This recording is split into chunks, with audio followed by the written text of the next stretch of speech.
छोटा सा जिद्दी हाथी का बच्चा। यहाँ से बहुत दूर एक हाथी की फैमिली जंगल में रहा करती थी। उनकी फैमिली में सबसे छोटा बच्चा बहुत जिद्दी था।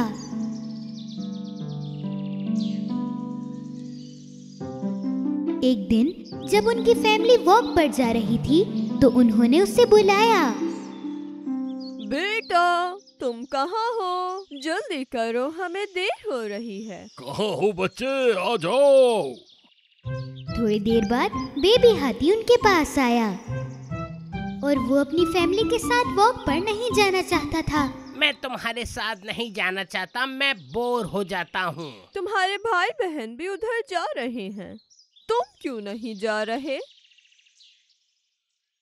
हम हमेशा एक ही चीज करते रहते हैं और मैं इन सब चीजों से बहुत उकता गया हूँ। मम्मा और पापा अपने बच्चे की बात सुनकर बहुत हैरान हो गए, लेकिन वो उसे दिखाना नहीं चाहते थे। चलो ठीक है, जैसे तुम्हारी मर्जी, लेकिन एक बात याद रखना, यहीं रहना जब तक हम वापस ना आ जाएं। हमेशा की तरह। हाथी फैमिली ने जिद्दी बच्चे को वहीं छोड़ दिया और वहाँ से चले गए। छोटे हाथी ने काफी देर तक अकेले ही खेला, लेकिन थोड़ी देर बाद वो बोर होने लगा। जितना वो बोर होता जा रहा था, उसको उतना ही गुस्सा आता जा रहा था। ये हाथी होना भी बहुत बोरिंग चीज है, मुझे कुछ और होना चाहिए था, लेकिन अब मैं क्या कर सकता हूँ।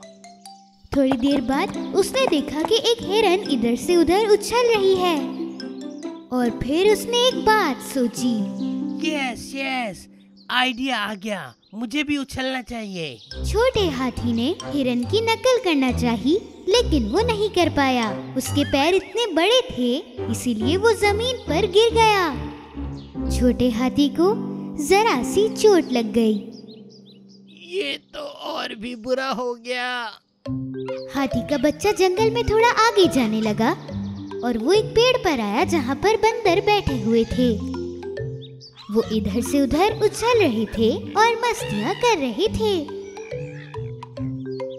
तो उसने सोचा कि बंदर बनने में कितना मजा है, काश मैं भी बंदर होता। तो उसने बंदरों को बोला, ए बंदरों, देखो मुझे, मैं भी एक बंदर हूँ, मेरे साथ खेलो। थोड़ी देर के लिए बंदर रुक गए और हाथी के बच्चे को देखा, और उसके बाद वो सारे पेड़ से नीचे उतरे और छोटे हाथी के इर्द गिर्द आ गए। एक उसके ऊपर उछला, एक ने उसके कान खींचे, एक उसकी नाक खींचने लगा और एक उसके ऊपर नारियल फेंकने लगा।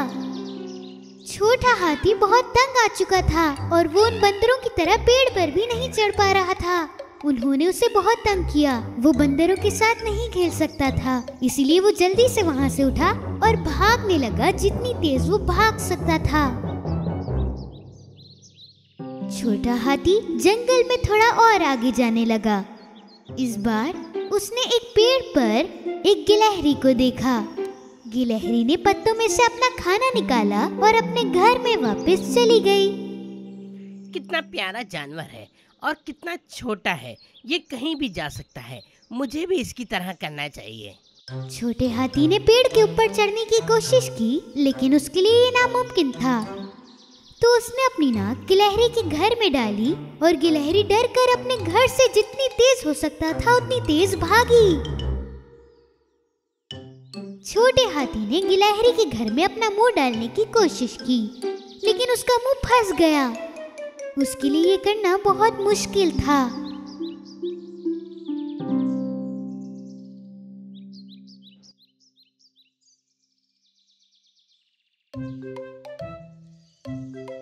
छोटा हाथी अब अपने घर से बहुत दूर आ चुका था। थोड़ी देर बाद वो एक तोते के पास आ पहुंचा। तोता उड़ रहा था एक पेड़ से दूसरे पेड़ पर। छोटा हाथी ये देखकर बहुत खुश हुआ और वो उसके करीब आया। मैं भी एक तोता बनना चाहता हूँ, क्या तुम मुझे बताओगे कि कैसे बनाया जाता है? बिल्कुल, मैं बताऊंगा। वो दोनों एक साथ एक बहुत बड़ी नदी के ऊपर आ पहुँचे। अब मुझे देखो मैं कैसे उड़ता हूँ। तोते ने अपने पर खोले और वो उड़ना शुरू हो गया। छोटे हाथी ने उसकी नकल करी, लेकिन वो नीचे गिर गया। जिस तरह तोता अपने पैरों की मदद से उड़ रहा था, दूसरी तरफ हाथी पानी में गिरने वाला था और वो पानी में गिर गया। लेकिन वो पानी से बाहर निकल आया और चलने लगा। उसकी मिट्टी लग गई थी और उसके पूरे बदन में दर्द हो रहा था। तोता उसके बराबर में आया।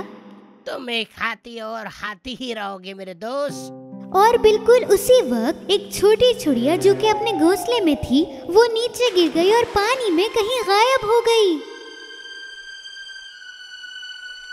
परेशान होकर चिड़िया की माँ पानी के इधर उधर घूमने लगी और जोर जोर से चिल्लाने लगी, मदद करो, मेरी बेटी को बचाओ, मदद करो, मदद। हाथी का बच्चा जल्दी से पानी में गया और चिड़िया के बच्चे को ढूंढने लगा। कुछ सेकंड गुजरने के बाद ही उसने अपनी नाक बाहर निकाली और उसके पास चिड़िया का बच्चा आ गया था। ये जिंदा है, देखो ये जिंदा है। हाथी के बच्चे ने बड़े आराम से उस बच्चे को जमीन पर रखा। चिड़िया की माँ जल्दी से हाथी के बच्चे के पास आई। शुक्र है कि तुम यहाँ थे, तो तुमने मेरी बेटी को बचा लिया। ये अल्फाज सुनकर हाथी का बच्चा बहुत खुश हुआ। उसे अपने ऊपर फख्र हुआ। उसने सोचा कि अगर मैं हाथी नहीं होता तो मैं इस बच्चे को नहीं बचा पाता। मुझे लगता है मुझे एक हाथी ही होना चाहिए। अब बस रात का वक्त हो चुका था। हाथी का बच्चा अपने घर से बहुत दूर था और उसे बहुत डर भी लग रहा था। अपने रास्ते में उसने देखा कि तोता हवा में उड़ रहा है, गिलहरी अपने घर से बाहर झांक रही है, बंदर इधर से उधर उछल रहे हैं और बहुत तेजी से हिरन भाग रही है। और ये सब देखकर उसे अपने घर वालों की याद आ रही थी। उसने सोचा कि उसने अपनी जिद की वजह से उन्हें कितना उदास किया है और अब उसका सिर्फ एक ही काम था, वो था माफी मांगना।